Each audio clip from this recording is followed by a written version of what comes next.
if you're an African-American male, every guy I know that's black says, yeah, every one of us has had to deal with that. People calling us the N-word, locking their doors in their cars, crossing the streets. So, yes, that's the experience that apparently, I can't say it because I can't walk in a black man's shoes, that's what they live in. So they deal with that. Let's get Bobby in here, the world's greatest talk show caller. Hello, Bobby. You got Bobby. There it is. Hey, Bobby, how are you? Hi, thank you for that introduction. You know, when I was calling in, I was going to say, let me give you a perspective from someone who is not white or black. As you know, I'm from India. Right. But then I realized people who believe in this racial science, Indian people are actually considered Caucasian. I don't know if you know that. So I guess that line wouldn't have made sense. I'm technically Caucasian. Wait a minute. Who? No, the Census Bureau? No, Caucasian, the definition of Caucasian people are not just European. They are considered people from India and surrounding regions of the Middle East. And on that note, by the way, even the whole Aryan, or as it is Aryan, not Aryan, Aryan, the Aryan people actually originally came from India and went to Europe. But the racist version is they came from Europe and went to India. And then, I don't know if you know that whole hypothesis. I wouldn't know. Okay, anyway. Wait a minute. Caucasian, white-skinned of European origin, right, or related to the Caucasus. Right. Now which is southern Russia. Right, but now if you go to the CIA World Factbook page, when they classify ethnic groups, India, 70% is considered Indo-Aryan.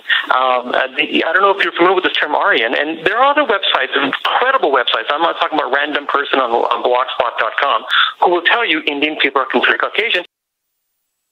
The swastika also comes from Hinduism in ancient India. Anyway. What the hell did I call in about it for? I have no idea. Hold on. I don't know. I remember now. Your last caller was bringing up the point about how there's a double standard. Yeah. I don't remember the example he gave, but how, I've heard this argument before. For example, there's a BET channel, Black Entertainment Channel. Right. Does that mean it's okay to have a WET, White Entertainment Channel? No. Can't people understand the difference? When people say, well, why can't we have a white entertainment channel? And I get it. I totally get it. The fact that the white majority in this country has the power and the clout and always has in this country.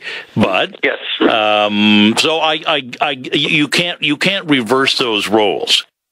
Not historically, you can't. But there's something else. I really, genuinely, Tom, I genuinely feel bad for black people, not just because 200 years ago or 500 years ago. Remember, even after slavery, things didn't get better 100% as they could have. And even up in our parents' and grandparents' times, in 1960, was it? Sure. They became legally allowed to vote. I think today, I honestly don't think, and I'm having a broad brush, that black people don't get a fair shake compared with everyone else, not just against white people. I'm not blaming only whites.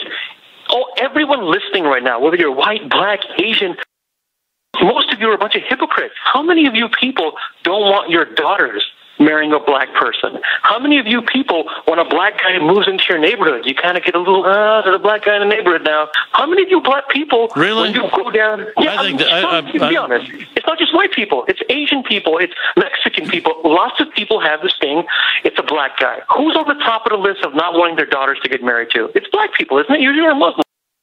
Am I wrong? The married part is different than the neighbor part, I think. But I understand your point. And I also look at, and you will call this anecdotal, but you've got Barack Obama, you've got Ben Carson, you've got Condoleezza Rice, you've got Colin Powell, you've got a lot of African American people in very powerful positions. No, but Tom, how did they rise to the top? No, but my point is not that you cannot be somebody in America. We all know America's an unbelievably amazing free country where you can make it. But I'm saying when you compare the opportunity that people have against other ethnic groups, that's just being black, being black itself. The other side of that coin is that there are extra points given to try to reverse the racism so that you get reverse racism, and there's been court cases over it. So things have gotten better. Maybe my point is not being clear. Things are better in America, and things are better than they were 100 years ago, 50 years ago. But when people call in and say, I'm not racist, everyone should be equal, everyone should deserve a fair shake, these are the same people who think of black people differently compared to Asians, Native Americans, and Mexicans. I think it's changing rapidly. I really do. In your personal opinion, out of all the ethnic groups in this country, and subtract Muslims for just a second, out of all the ethnic groups, am I wrong if I said people think of black people differently compared to other ethnic groups? I do, and I'll tell you why. I can only speak for myself, but I go back to, and I'm not trying to go back and say, well, Martin Luther King said, but he did say the content of their character, not the color of their skin. And I look at people, Bobby, on who they are, not their pigments. I really do. I know some really creepy white people and some really creepy black people that I would cross the street if I saw them coming. There's creepy Indian people too. But my question is not for you, because I know you seem like a good guy. What is your opinion on the rest of America? I'm not just talking about white people. All the ethnic groups. Do you think if there's anywhere in America that gets the most negative kind of opinion or reaction or something along those lines, whatever for lack of a better word? Probably black. But I'll tell you who's running a close second. Especially in California, is Latinos and all this immigration stuff. It's creating an anti-Latino attitude among some people. There's an anti-Latino thing going on, but come on, Mexican people in California. It's not even. It's not. I know. Because number one, a lot of Mexican people are considered European because they have Spanish and European ancestry, and number two, a lot of people generally like Mexicans. There's lots of people who are white and other ethnic groups that marry Mexican people. Sure, they marry blacks too. I know that, but Mexican people, it's not even close, the negative stigma compared to what black people get. You're right. I feel so bad for black people. So anytime anyone calls in your program and says, I'm not racist and I want everyone to be equal, you should ask them if you want. How do you feel about your daughter marrying a black? How do you feel about a black? I just look at it and go, if I was a black guy, I would, in fact, I have had some guys, it's been quite a few years since this went on, back in the college days, and I would have buddies of mine that were black, and they would say, damn right, I'm taking advantage of this minority thing here, because it gets, they got a better price, they got a better admission, whatever it might have been, and they laughed about it and went, in fact, we used to get calls from guys that would say, it bothers me that they have these programs because I have been able to succeed on my own, and now people look at me now that I'm out in the world and starting to be successful, and they think the only reason is because of the fact that he was given special treatment. They don't like that.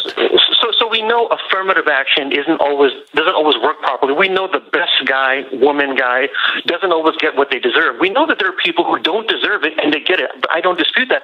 But what is the solution? If you know that people hold things more negative against blacks, against others, if that's your opinion, and you know blacks have a history of I got to tell you something. Like that, what is the solution? There isn't one. There is not one. And I'm sure you could regale me with stories about racism in India that are different than here.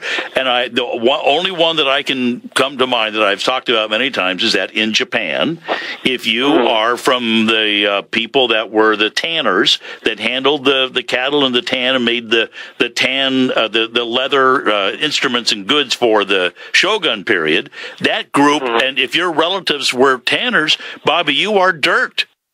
The point is, we find in all parts of the world there is something about the human condition that if you're not like me, I don't like you. And I think it's even more fundamental than that. It comes down to when you meet a stranger, you don't walk up and give them a hug. But if you see somebody you haven't seen for 10 years, you walk up and give them a hug because you know them. We have a defensive mechanism set into us to protect ourselves from people that we don't know. If you look look different than me, then I'm even gonna be more defensive. That's true, and you're right. Bad stuff does happen in India, but again, I genuinely feel really bad for black people. I really do. Right. And I know my time is coming in. So before we end it, can we at least agree on one thing, Tom? What? Am I not the greatest caller in the history of talk radio? Definitely are. I totally agree on that. Thank you very much. Thank you very much, Bobby. You crack me up. I appreciate your call. We'll be right back. Don't go away. My name is Tom Sullivan.